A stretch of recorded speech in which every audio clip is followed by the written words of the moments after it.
नमस्कार प्यारे दोस्तों, आपका बहुत बहुत स्वागत है हमारे इस सेशन में। जैसा कि आप जानते हैं, हमारे शरीर की सबसे छोटी इकाई सेल होती है और सेल के बाद कई सारी सेल्स मिलकर एक ऊतक का निर्माण कर लेती हैं। और जब कई सारी एक समान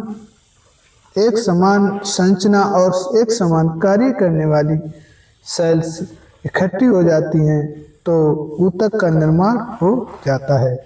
और कई सारे एक समान कार्य करने वाले ऊतक जब इकट्ठे हो जाते हैं तो ऑर्गन्स का निर्माण करते हैं। और ऑर्गन्स जब एक जैसे ऑर्गन्स इकट्ठे होकर क्या करते हैं, एक सिस्टम का निर्माण कर लेते हैं और कई सारे सिस्टम मिलकर एक बॉडी यानी शरीर का निर्माण करते हैं। तो आज के इस सेशन में हम ऊतक के बारे में डिटेल से चर्चा करेंगे। तो आइए समझते हैं। जैसा कि आप जानते हैं, टिश्यू ऊतक की खोज बिचेट महोदय ने की थी और इसका अध्ययन जो है हिस्टोलॉजी कहलाता है।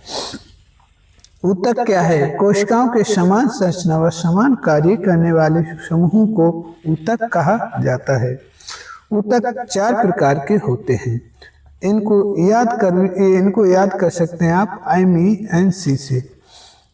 यानी MENC की फुल फॉर्म M से मस्कुलर और E से एपिथेलियल और N से नर्वस और C से कनेक्टिव टिश्यू। अब बात करते हैं हम एपिथेलियल टिश्यू की। एपिथेलियल टिश्यू की, ठीक है। इससे पहले हम चारों ऊतकों के बारे में इन शॉर्ट में समझ लें। ऊतक 4 प्रकार के होते हैं, आप जानते हैं। उपकला ऊतक क्या है? ये बाहरी अंगों और शारीरिक परतों का निर्माण करते हैं। ये अंगों की बाहरी और आंतरिक परतों का निर्माण करते हैं उपकला ऊतक। मान लीजिए आप कोई पानी ले जाने वाली पाइप को पकड़ लें समझने के लिए। तो जो बाहरी परत होती है, यानी अंदर खोखला रहता है, अंदर की परत और बाहरी परत, ये इसका निर्माण तो उपकला ऊतक करते हैं। इसके बाद अंदर क्या जा रहा है, खोखले स्थान पर क्या भरा है, वहाँ और टिश्यू पाए जाते हैं। संयोजी ऊतक कनेक्टिव टिश्यू शरीर के विभिन्न अंगों को जोड़ते हैं, जैसे रक्त है, हड्डी है और कार्टिलेज है। यहाँ कई सारे अंग आकर जुड़ जाते हैं या एक ग्रुप बना लेते हैं, तो वहाँ कनेक्टिव टिश्यू पाया जाता है। इसके बाद हम बात करते हैं यानी मस्कुलर टिश्यू, पेशीय ऊतक। ये गति के लिए उत्तरदायी होते हैं। पेशीय ऊतक क्या होते हैं? ये शरीर को आकार प्रदान करते हैं और इसके साथ साथ ही ये गति के लिए उत्तरदायी होते हैं, जैसे रेखित पेशी, अरेखित पेशी और कार्डियक पेशी आदि। अब हम बात करते हैं नर्वस टिश्यू। अब हम देखते हैं नर्वस टिश्यू। नर्वस टिश्यू क्या है? नर्वस का मतलब होता है तंत्र का, यानी और ऊतक का मतलब, टिश्यू का मतलब ऊतक, यानी जो तंत्रिकाओं के पास जो ऊतक पाए जाते हैं उनको नर्वस टिश्यू कहते हैं। और ये संवेदना और संदेशों के संचरण का कार्य करते हैं, जैसे न्यूरॉन्स। ओके दोस्तों, अब देखते हैं, हम शुरू करते हैं एपिथेलियल टिश्यू। एपिथेलियल टिश्यू क्या होता है? इसमें कोशिकाएं एक साथ कसकर पैक होती हैं, जैसे हम किसी बंडल को बांधते हैं, उसी प्रकार ये शरीर का सुरक्षात्मक ऊतक है। ये हृदय, स्किन, लीवर, आंत में पाया जाता है और जो पानी और पोषक तत्वों का अवशोषण करता है। अब हम बात करते हैं उपकला ऊतक। उपकला ऊतक जो है दोस्तों, अपशिष्ट वेस्ट प्रोडक्ट को खत्म करने में भी मदद करता है, साथ ही फिल्ट्रेशन और एक्सक्रेशन में भी मदद करता है। त्वचा ये शरीर का सबसे बड़ा अंग है और त्वचा शरीर को सुरक्षा प्रदान करता है। ये यांत्रिक प्रभाव और दबाव से तापमान में भिन्नता प्रदान करता है। त्वचा की 3 परतें होती हैं। एपिडर्मिस सबसे बाहरी परत और डर्मिस मिडिल परत और हाइपोडर्मिस सबसे अंदरूनी परत होती है जहां ब्लड वेसल्स पाई जाती हैं। एपिथेलियल टिश्यू के बारे में अगर हम बात करें दोस्तों, तो ये कितने प्रकार के होते हैं आइए समझते हैं। स्क्वेमस ऊतक, स्क्वेमस ऊतक चपटी टाइल जैसी कोशिकाएं होती हैं और इनका स्थान फेफड़ों की एल्वियोलाई रक्त वाहिकाओं की दीवार पर होता है। स्क्वेमस ऊतक जो होते हैं दोस्तों चपटे होते हैं और ये टाइल जैसे होते हैं, जैसे टाइल लगाई जाती है, और ये एल्वियोलाई में और रक्त वाहिकाओं की दीवार पर पाए जाते हैं और इनका कार्य होता है डिफ्यूजन, क्या यानी गैसों का आदान प्रदान करना इसका मुख्य कार्य होता है। अब हम समझते हैं सिंपल क्यूबिडियल, क्या एपिथेलियल का दूसरा भाग सिंपल क्यूबिडियल। क्यूबिडियल से आप समझ ही गए होंगे, क्यूब मीन्स घनाकार, और घना आकार की जहां कोशिकाएं पाई जाएंगी वो होगी क्यूबिडियल टिश्यू, क्या क्यूबिडियल टिश्यू। और इनका स्थान जो क्यूबिडियल टिश्यू है, इनका स्थान जो है कहाँ पाया जाता है? वृक्क नलिकाएं, किडनी, ट्यूबल्स, यानी जो वृक्क नलिकाएं हैं, ग्रंथियों की नलिकाएं हैं, ऐसी जगहों पर क्यूबिडियल टिश्यू पाए जाते हैं। इनका कार्य अवशोषण व स्त्राव करना होता है। अवशोषण यानी एब्जॉर्प्शन एंड सिक्रेशन, क्या सेक्रेशन इनका होता है कार्य। अब हम देखते हैं सिंपल कोलमनर स्तंभाकार, क्या सिंपल कोलमनर यानी जो कोलम में स्तंभाकार यानी खंबे नुमा, खंबे जैसी लंबी सेल्स, क्या लंबी सेल्स का ग्रुप। इनका स्थान आंत व आमाशय की आंतरिक परतों पर होता है, आंत व आमाशय की आंतरिक परतों पर होता है, और जो खंबा नुमा होती है जिससे कि आंत आपस में चिपक ना जाए। ओके दोस्तों, कार्य पाचक रसों का स्त्राव करना और पोषक तत्वों का अवशोषण करना, यानी जो डाइजेस्टिव एंजाइम हैं उनको ये सिक्रेशन करती हैं, और जो डाइजेस्टिव जो तत्व होते हैं, न्यूट्रिएंट्स जो होते हैं भोजन पचने के बाद होते हैं, जो रस निकलता है वो पोषक तत्वों का ये अवशोषण करती हैं। अब हम बात करते हैं सिलिएटेड उपकला ऊतक की।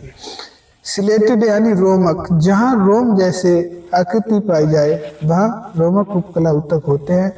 स्तंभाकार कोशिका पर बाल जैसी संरचना यानी सेल के ग्रुप से यानी ऊतकों पर सीलिया जैसी संरचनाएं होती हैं। स्थान श्वसन मार्ग, क्या श्वसन मार्ग ट्रेकिया पर, और इसके साथ साथ फ्लोपियन ट्यूब यानी जो सेक्स नली होती है वहाँ, और कार्य श्लेष्मा म्यूकस या कणों को एक निश्चित दिशा में ढकेलना होता है।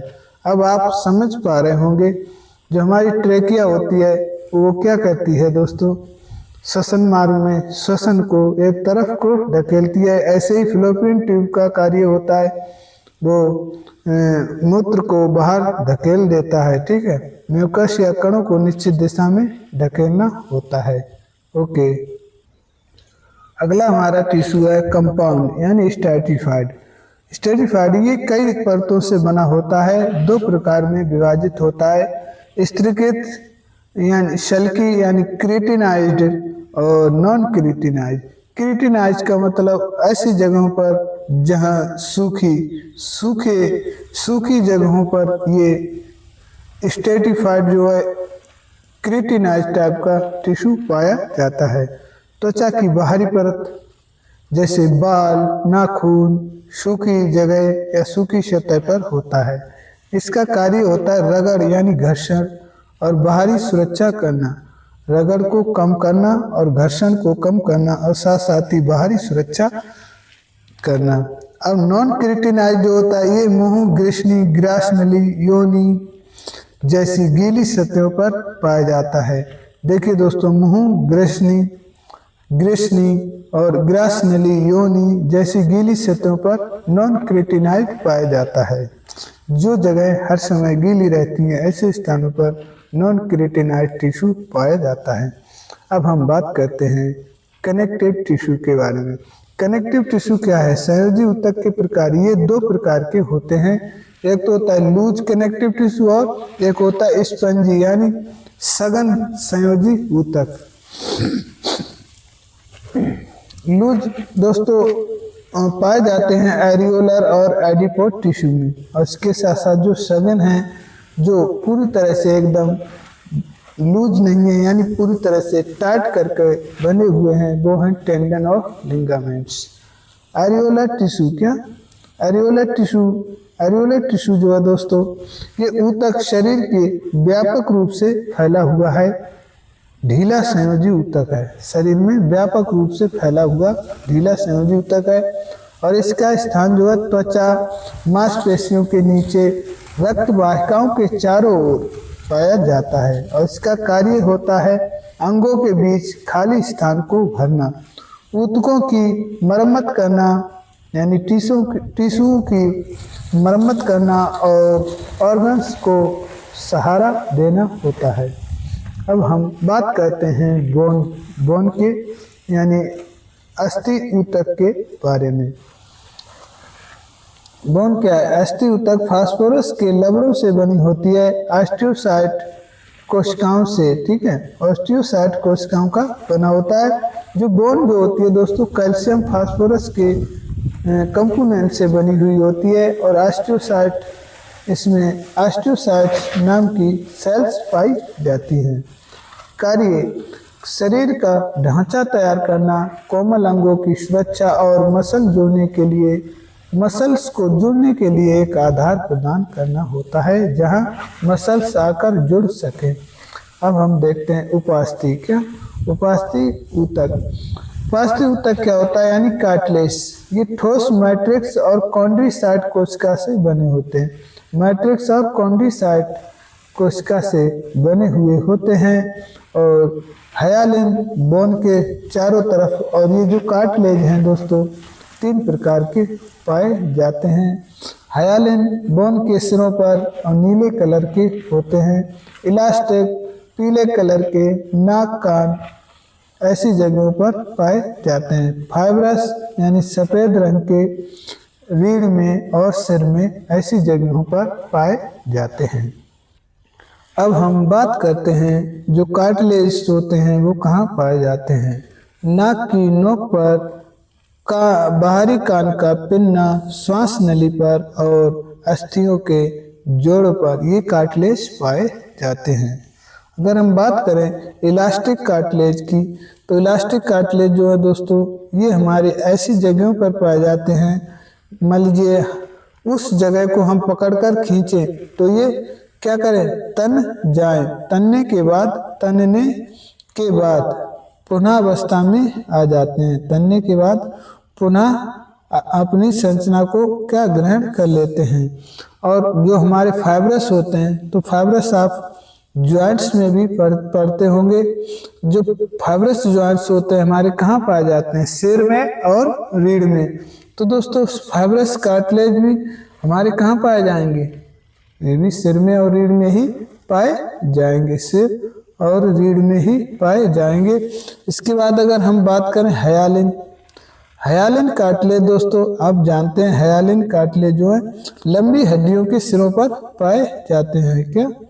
हायालिन कार्टिलेज जो है लंबी हड्डियों के सिरों पर पाए जाते हैं।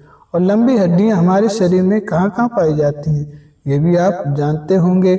जैसे हमारी ह्यूमरस हो गई, फीमर हो गई, रेडियस हो गई, अल्ना हो गई और ह्यूमरस हो गई, ह्यूमरस के बाद रेडियो अल्ना हो गई, इसके बाद फीमर हो गई, टिबिया फिबुला हो गई और स्टर्नम्स हो गई। स्टर्नम के सिरों पर पाए जाते हैं।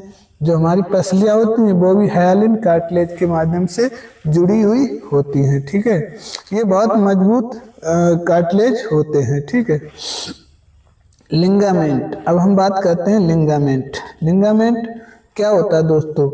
लिंगामेंट ऐसा स्थान जहां पर दो हड्डियां आकर आपस में जुड़ती हैं, दो हड्डियां आकर आपस में जुड़ती हैं, और ये अत्यधिक लचीला और रेशेदार ऊतक है, और ये पीले इलास्टिक फाइबर के अधिक होते हैं।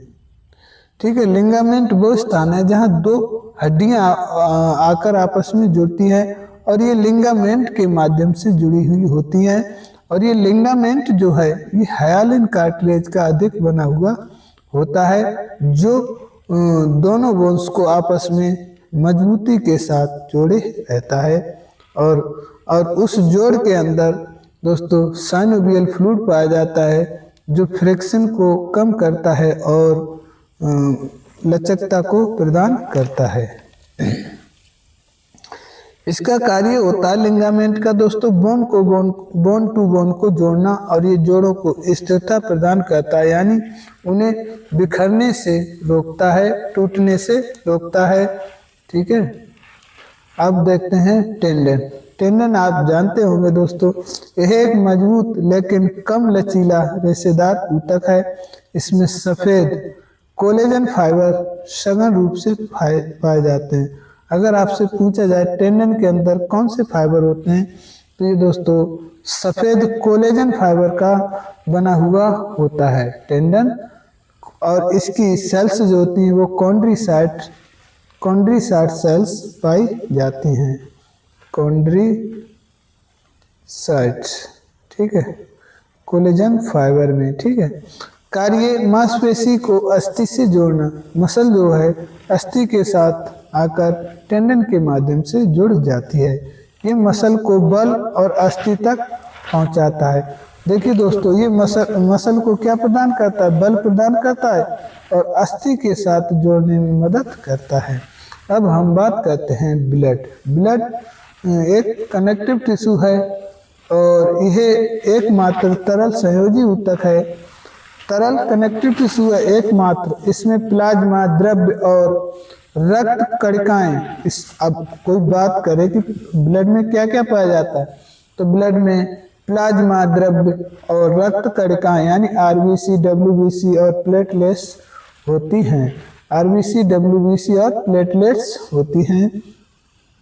इनका मुख्य कार्य गैसों, जो ब्लड होता है इसका मुख्य कार्य गैसों को, यानी जो ऑक्सीजन है और कार्बन डाइऑक्साइड है, और इसके साथ साथ ही पोषक तत्व और अपशिष्ट पदार्थों का पूरे शरीर में परिवहन करना होता है। ब्लड का मुख्य कार्य प्लाज्मा और ऑक्सीजन गैसेस को साथ साथ ही जो पोषक तत्व हैं और अपशिष्ट पदार्थों का परिवहन करना होता है, ब्लड का मुख्य कार्य। आगे हम देखते हैं मस्कुलर टिश्यू। क्या मस्कुलर टिश्यू? मस्कुलर टिश्यू क्या होते हैं? तो दोस्तों मस्कुलर टिश्यू कैसा ऊतक है? ये कोमल ऊतक है जो अंगों में गति, मूवमेंट्स और लोकोमोशन के लिए उत्तरदायी है। लोकोमोशन के लिए उत्तरदायी है।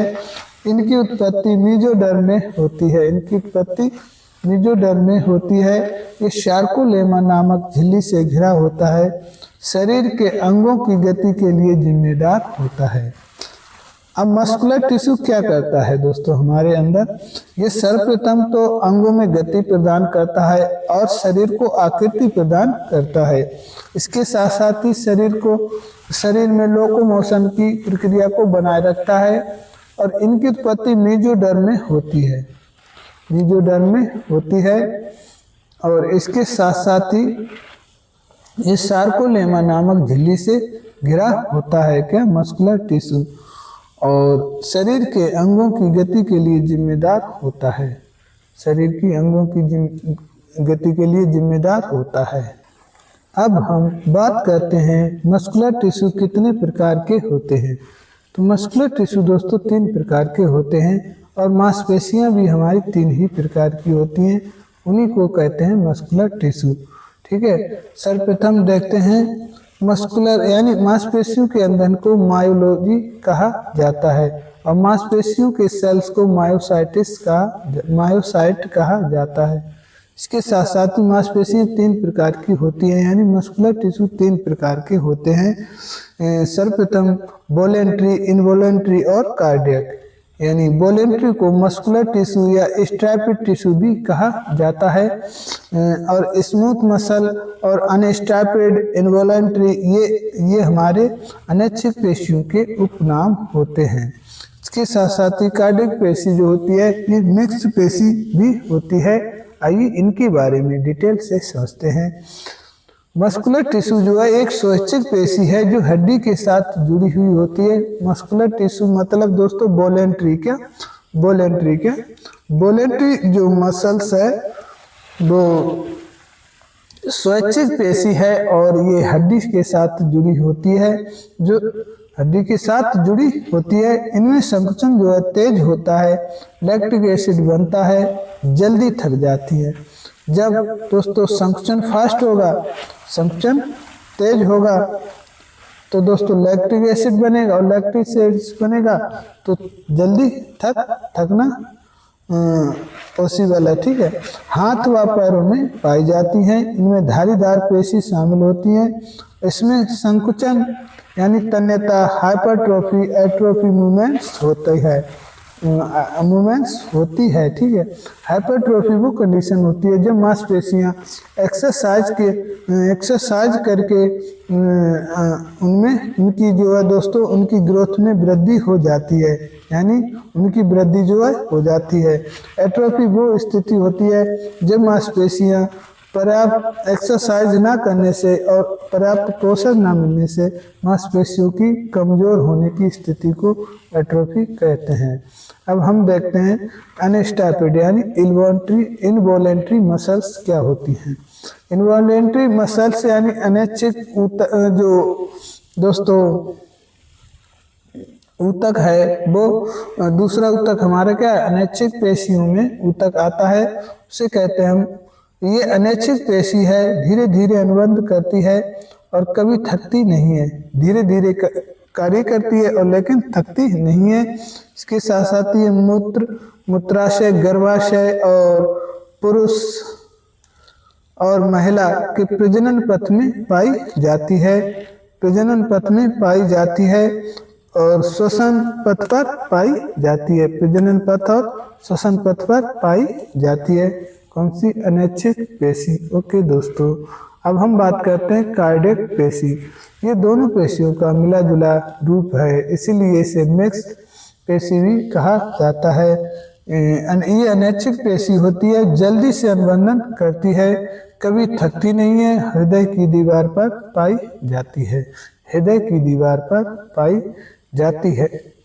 जाती है। उम्मीद करते हैं आपको समझ में आ रहा होगा। अब हम बात करते हैं दोस्तों नर्वस टिश्यू के बारे में। नर्वस टिश्यू में दोस्तों तीन प्रकार की सेल्स पाई जाती हैं। सर्वप्रथम सेंसरी नर्व दोस्तों, इन्हें हम अफरेंट नर्व भी कहते हैं। क्या? अफरेंट नर्व भी कहते हैं, क्योंकि ये दोस्तों क्या करती हैं, सेंसरी नर्व जो हैं हमारे सभी सेंसेस ऑर्गन से, यानी जितने भी सेंस ऑर्गन है वहाँ से सूचनाओं को ग्रहण करके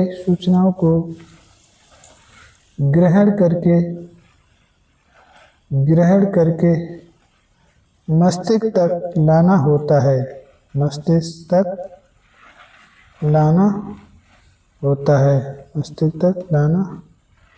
होता है। और इसके बाद दोस्तों हमारी दूसरी नर्व होती है मोटर नर्व। क्या? Motor nerve. ये क्या करती है, इसे इफरेंट नर्व भी कहा जाता है। और ये क्या करती है, प्राप्त सूचनाओं से प्राप्त सूचनाओं का जवाब, प्राप्त सूचनाओं का जवाब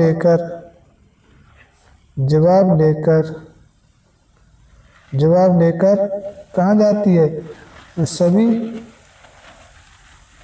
ऑर्गन्स तक जाती है। इसके बाद दोस्तों होता है तीसरे नर्व होती है हमारी इंटरन्यूरॉन्स। क्या?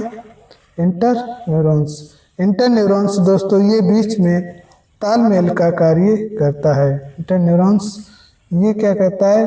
ये सेंसरी, ये दोनों के बीच तालमेल का कार्य करता है, तालमेल का कार्य करता है। सेंसरी और मोटर्स दोनों के कार्यों को ये बैलेंस करता है। उम्मीद करते हैं आपको ये हमारा टिश्यू सिस्टम समझ में आया होगा। अब अगर आपको ये समझ में आता है दोस्तों तो आपका हृदय के साथ बहुत बहुत धन्यवाद। प्लीज़ वीडियो को लाइक करें और चैनल को सब्सक्राइब करें हमारे साथ जुड़े रहने के लिए। जय हिंद, जय भारत।